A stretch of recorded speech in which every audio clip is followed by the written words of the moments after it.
Friends, ఈ neck design అయితే చూద్దాం. ఇది వచ్చేసి నేను చూడీదార్ టాప్కి అయితే పెట్టాను. ఫస్ట్ మెయిన్ ఫ్యాబ్రిక్ అలాగే లైనింగ్ రెండు కూడా కట్ చేసుకున్న తర్వాత క్యాన్వాస్ పేపర్ని డబల్ ఫోల్డ్ మీద తీసుకోవాలి.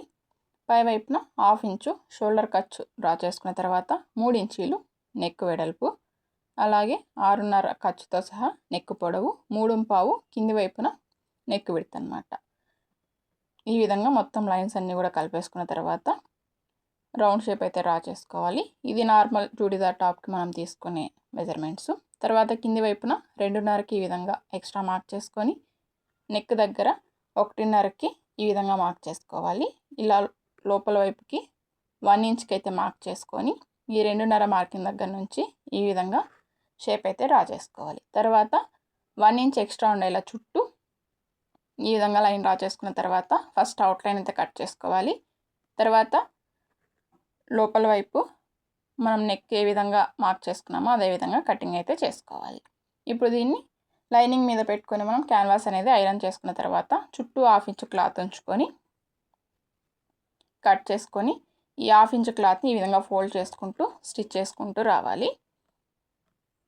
నెక్స్ట్ లైనింగ్ ఫస్ట్, తర్వాత మెయిన్ ఫ్యాబ్రిక్ రైట్ సైడ్ పై వైపున, దానిపైన వచ్చేసరికి మనం రెడీ చేసి పెట్టుకున్న నెక్ ప్యాటర్న్ని ఈ విధంగా పెట్టుకొని మిడిల్కి 3ని చూసుకుంటూ మిడిల్కి అయితే ఒక స్టిచ్ వేసుకోవాలి.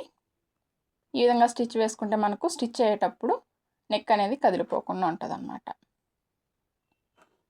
ఇప్పుడు క్యాన్వాస్ పక్కనే ఒక స్టిచ్ అయితే వేసుకొని ఈ విధంగా స్టిచ్ వేసుకున్న తర్వాత క్యాన్వాస్ పక్కన 1/2 ఇంచు ఖర్చు ఉంచుకొని క్లాత్ ఎక్స్ట్రా మొత్తం కూడా కట్ చేసుకోవాలి.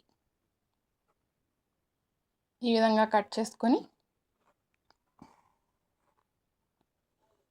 నెక్ చుట్టూ చట్కాలు అయితే పెట్టుకోవాలి. మనకి ఇది రౌండ్ నెక్ కదా, దానికోసం కార్నర్లో ఈ విధంగా టక్స్ ఇచ్చుకొని ఈ విధంగా చట్కాలు పెట్టుకొని రివర్స్ చేసుకోవాలి.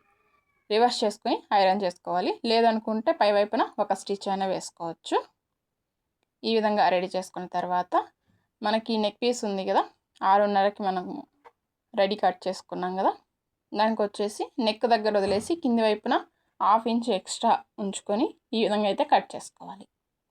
తర్వాత నేను ఆపోజిట్ కలర్ క్లాత్ అయితే తీసుకున్నాను. ఇది వచ్చేసి ప్యాంట్ పీస్ అనమాట. Pant piece main fabric right side పై వైపున, దానిపైన లైనింగు, దానిపైన క్యాన్వాస్ పేపర్, ఈ విధంగా 3ని పెట్టుకొని స్టిచ్ చేసుకొని రివర్స్ చేసుకోవాలి. రివర్స్ చేసుకొని ఇక్కడ మనకు క్యాన్వాస్ కనిపిస్తుంది కదా, దాని చుట్టూ అయితే ఒక స్టిచ్ వేసుకొని ఎక్స్ట్రా ఉన్న ఫ్యాబ్రిక్ అనేది కట్ చేసుకొని ఈ విధంగా రెడీ చేసుకోవాలి. మిడిల్కి ఫోల్డ్ చేసుకొని ఇక్కడ ఒక లైన్ అయితే డ్రా చేసుకోవాలి. తర్వాత డోరీని అయితే రెడీ చేసుకోవాలి.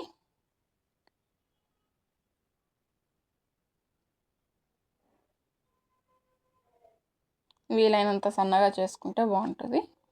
ఈ విధంగా డోరీ రెడీ చేసుకున్న తర్వాత ఇక్కడ నేను రింగ్ బీడ్స్ అయితే యూస్ చేశాను. ఈ విధంగా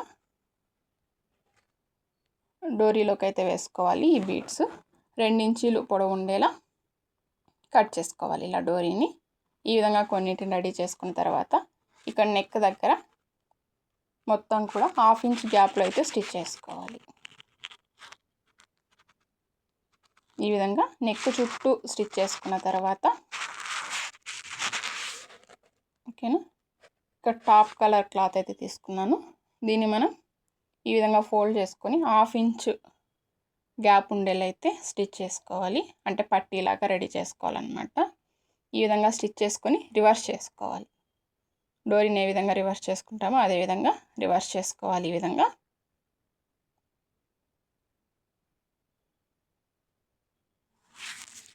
ఈ విధంగా దీన్ని ఇక్కడ నెక్ దగ్గర స్టిచ్ చేసుకోవాలి. ఫస్ట్ అవుట్లైన్ స్టిచ్ చేసుకోవాలి, తర్వాతే లోపల లైన్ అనమాట.